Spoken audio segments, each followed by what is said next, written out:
여러분, 혹시 이런 생각 해보신 적 있으신가요?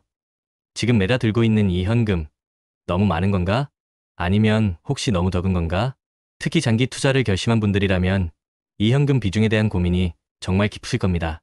왜냐하면 주식시장이든 부동산 시장이든 기회는 늘 우리를 기다리는 것 같지만 막상 그 기회를 잡으려면 현금이 있어야 하거든요.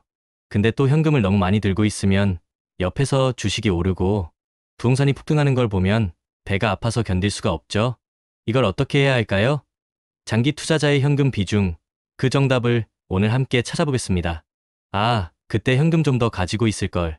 이럴 줄 알았으면 현금 비중 늘리는 건데 괜히 불안해서 현금만 쥐고 있었네. 이런 후에 장기 투자를 하시는 분들이라면 누구나 한 번쯤 해보셨을 겁니다.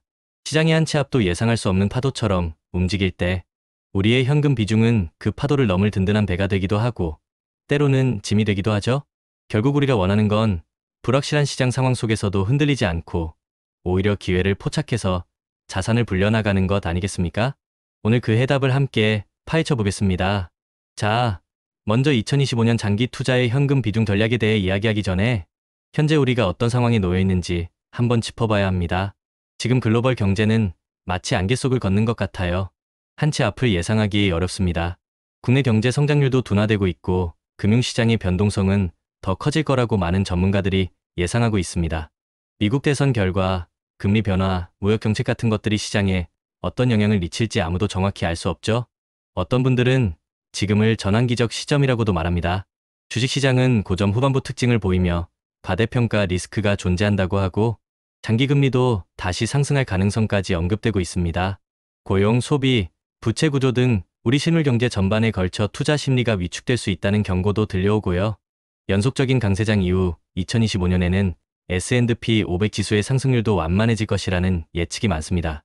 이런 상황에서 우리는 어떤 태도로 장기 투자를 이어가야 할까요? 바로 현금 보유 전략의 중요성이 더욱 부각되는 시점이라고 할 수 있습니다. 불확실성이 이렇게 큰 상황에서는 공격적으로 수익을 추구하기보다는 내가 가진 자산을 안전하게 보존하고 언제든 기회를 잡을 수 있는 유동성을 확보하는 것이 훨씬 중요해집니다. 시장이 확실한 방향을 정하기 전까지는 정말 신중하게 포트폴리오를 운용해야 한다는 거죠. 그리고 여러분, 진짜 중요한 건 이거예요.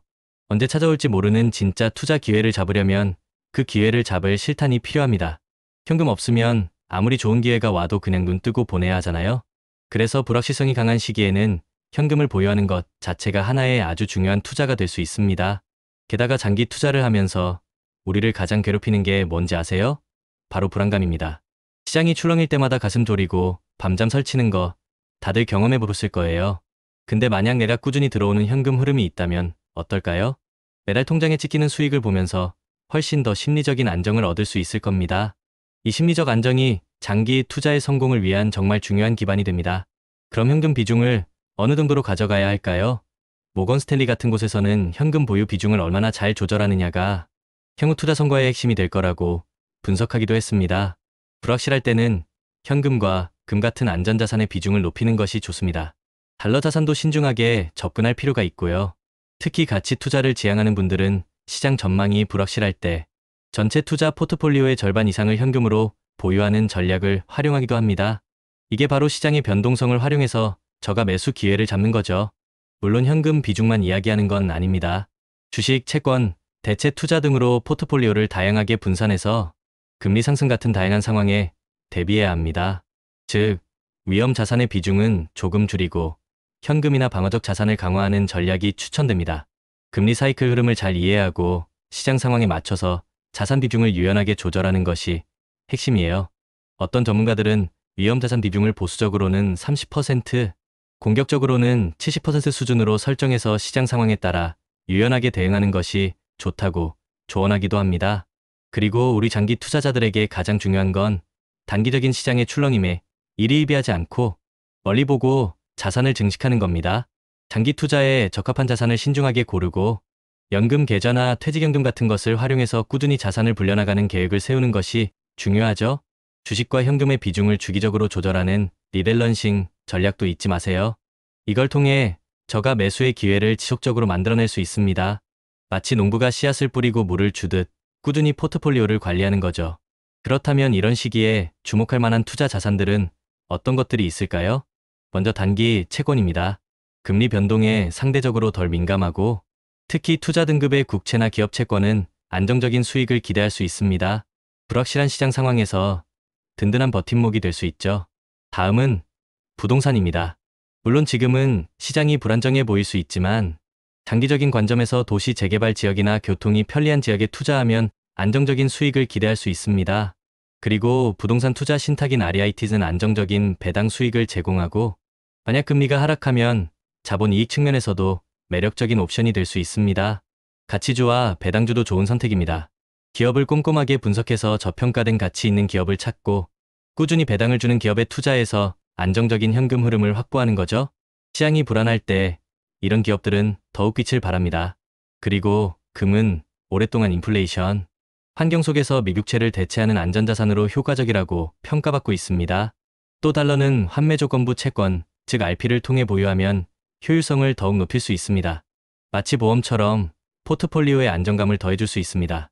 최근에는 현금 흐름이 있는 가상자산에 대한 관심도 높아지고 있습니다. 상장 후의 시세 차익만을 노리기보다는 상장 과정에서도 현금화가 가능한 담보형 자산을 선택하는 것이 장기적인 성공 확률을 높이는 길이 될 수 있다는 분석도 나옵니다. 변화하는 시장에 맞춰 투자 대상을 유연하게 생각해야 한다는 거죠. 이런 투자 전략을 세울 때 골드만삭스 보고서에 따르면 가족자산 운용회사들은 장기적인 관점에서 자산 배분을 안정적으로 유지하면서 사모펀드와 공모, 주식에 대한 투자를 늘리고 현금 비중을 줄이는 경향을 보인다고 합니다. 우리도 참고할 만한 부분이죠. 하지만 가장 중요한 건 결국 나 자신입니다. 여러분의 연령대, 위험을 감수할 수 있는 정도, 자산 운용 방식, 그리고 목표하는 수익률에 따라 포트폴리오는 천차만별로 달라질 수 있습니다. 나에게 가장 잘 맞는 옷을 찾는 것처럼 나에게 가장 적합한 투자 전략을 찾아야 합니다. 자, 그럼 이제 현금 비중 얼마나 들어갈까? 장기 투자자의 정답을 최종적으로 정리해볼 시간입니다. 2025년 장기 투자 전략의 핵심은 불확실한 경제 상황에 대비해서 현금 비중을 적절히 유지하고 다양한 자산에 분산 투자해서 위험을 관리하는 것입니다. 나의 투자 목표와 위험 감수 능력에 맞춰 다양한 자산의 비중을 조절하고 시시각각 변하는 시장 상황에 유연하게 대응하는 전략이 필요합니다. 마치 조종사가 날씨 변화에 맞춰 비행 경로를 조정하듯 말이죠. 이 모든 것을 실행에 옮기기 위한 첫걸음은 무엇보다도 끝까지 살아남는 것입니다. 아무리 좋은 전략이라도 중간에 포기하면 아무 소용이 없어요. 장기 투자는 마라톤과 같습니다. 중간에 넘어지더라도 다시 일어서서 꾸준히 달려야 합니다. 그래서 우리는 시간이라는 강력한 무기를 가지고 거대 자본이 쉽게 할 수 없는 장기 투자를 해야 합니다. 그리고 중간에 내가 흔들리지 않도록 강력한 마인드셋을 구축해야 합니다. 혹독한 겨울을 견뎌내야 봄의 열매를 맺을 수 있듯이 힘든 시기를 버텨낼 멘탈이 필수적이죠. 또한 인생의 희로애락 이벤트들, 예를 들어 결혼, 주택 구매, 자녀 교육, 은퇴 등을 미리 예측해서 각 시점에 맞는 투자 기간과 전략을 세워야 합니다. 그리고 예측할 수 없는 리스크에 대비해서 성격이 다른 자산 23개로 분산 투자를 하는 것이 좋습니다. 주식, 부동산, 채권, 금, 가상자산 등 다양한 자산들을 적절히 섞어서 포트폴리오의 안정성을 높이는 거죠. 이것이 바로 제가 비트코인, 테슬라, 그리고 서울 부동산을 함께 투자하는 이유입니다. 부동산은 우리의 든든한 베이스 캠프가 되어주고 주식과 암호화폐는 스노우픽처럼 높은 수익을 향해 나아가는 동력이 됩니다. 이 모든 것이 장기 투자라는 정상을 향한 우리 여정의 소중한 도구들입니다. 여러분, 투자는 결국 자기 자신과의 싸움입니다. 시장의 유혹과 불안감 속에서도 꿋꿋하게 나의 원칙을 지키고 꾸준히 나아가는 사람이 결국 승리합니다. 우리 함께 이 긴 여정의 동료로서 계속해서 투자와 루틴을 이어갑시다.